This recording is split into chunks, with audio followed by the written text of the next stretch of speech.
5 billion hours later. Yo, actually though. Although, if the ride home is anything like what it was up yesterday, it really shouldn't be that bad. I know Like, for me it took me about 2 hours, but there was also like a lot of traffic. I okay. rode here on Saturday, like the morning. No, yeah. Me and Eon came here from Deer Park Saturday morning. Oh, did Eon leave without you? Yeah, because I had to stay for top 8, and Yo, he has yo, work today. Eon is not a homie. No, he's the homie. How are you gonna get back home if I wasn't driving you, bro? About to get Oh. that $300 Uber? Yo, ride machine broke.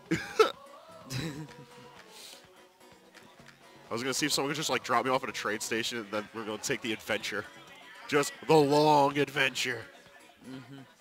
Oh my God, that would be the journey right there. I've done those kind of journeys though, and those are the worst. So yeah. I mean, when you're on that grind, you do what you got to do to get yourself out there. Mhm. But I mean, we're not here for what we came here for right now. We're here presenting plenty of that hot arms action, and we're looking at Rog and Mr. Mr. Lucky. Now, this is a player we have not seen yet, but we have seen Springman before. Yep. Ooh, we already see some good move from him. He's using those dashes to charge and get those Mitsuboti frames. But, ooh, so right now, Raga's just using, swerving right around his attacks. You know, his arms shoot straight forward. So if he gets some hits in, it'll be really fast. But you can't really hit arms that are swerving around you. And you see right there, poke from the side. Got a few pokes from the side before. And this is looking difficult for Mr. Lucky right off the bat. Yeah, Mr. Lucky, he has a good sense of how to move around right now, but he just hasn't gotten anything connect. But the latter half of that super is going to let him put a little bit of damage on board, and that could be the opening that he needs to see how he's going to approach Rog, who we've seen multiple times this evening as a player who certainly knows how he has to approach when using the double rams. Nice little clip there.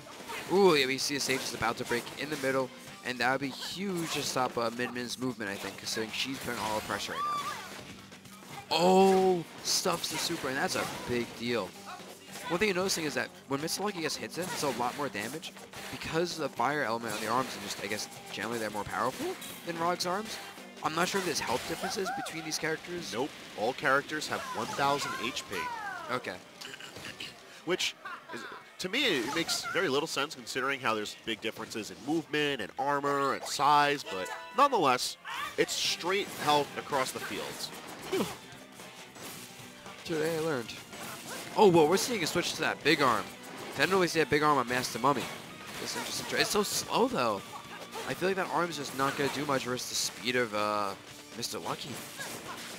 Although one thing that I just realized is that as Mr. Lucky went to take that arm out, a straight-on punch was not enough to knock it out of the sky, so he's going to have to either hit it before it becomes an issue or outright avoid it, and that mispositioning can give Rog the opportunity he needs to take the momentum back into his favor. Now, I think what's really good to know is that, especially since Mr. Lucky's arm shoots straight, and one of those big arms blocks both of them, Rog has the option to just throw the big arm straight forward, and then immediately throw to the side of the chakram arm, or the ram, and just, there you go, that's your pressure. It's sort of like a budget umbrella in that sense. Right. But yeah, it's so slow. It's not. Looks like it has no use on the offensive side. Although it's doing a good job of putting in the percentage damage, and now we see the center of the stage broken into. So this matter of holding the high ground becomes even more ever-present as center stage is a bit of a death trap. Ooh, and yep, you're seeing the chips right now, and Mr. Lucky is, yeah, he's done. He was trying to find an opening, but Rog's arm switch really coming in clutch. I think we need to see an arm switch from Mr. Lucky as well. Yep, and we see it right there. The boomerang, whatever it's called, like the fan-looking thing. Super on the side is going to negate the giant arm that goes straight forward. And you're already seeing that right there. Oh, no. Yeah, not a very good use of meter at all, especially with the fact that Rog has his meter all charged up and ready to go. I feel like got a little too trigger happy when he saw that opening and just didn't approach properly. Oh, it's going to be a good amount of damage at 375 damage, and this is looking like game. That was... I like the switch to boomerang, but I feel like Mr. Lucky made one bad mistake with his super. Rog just kind of took advantage of this with all this pressure. Yeah. And that was it. Like, he just got blown up for pressing buttons. Like, and it was a shame because there's that one instance, but that was all that Rog needed. That's fighting games in a nutshell sometimes. Oh! So we're seeing quite the counter pick to Bite Okay. and Bark. We have not seen this character all day. Let's go. All right, so Bite and Bark. We got Rosalie Luma in here. Yeah, it's a bit of a puppet character, a very strange puppet character, but one nonetheless. And we see the poppers, which we saw earlier today from a few Ribbon Girl players. Now, we also see a stage counter pick. I'm not sure why, especially since he's not using arms that curve around.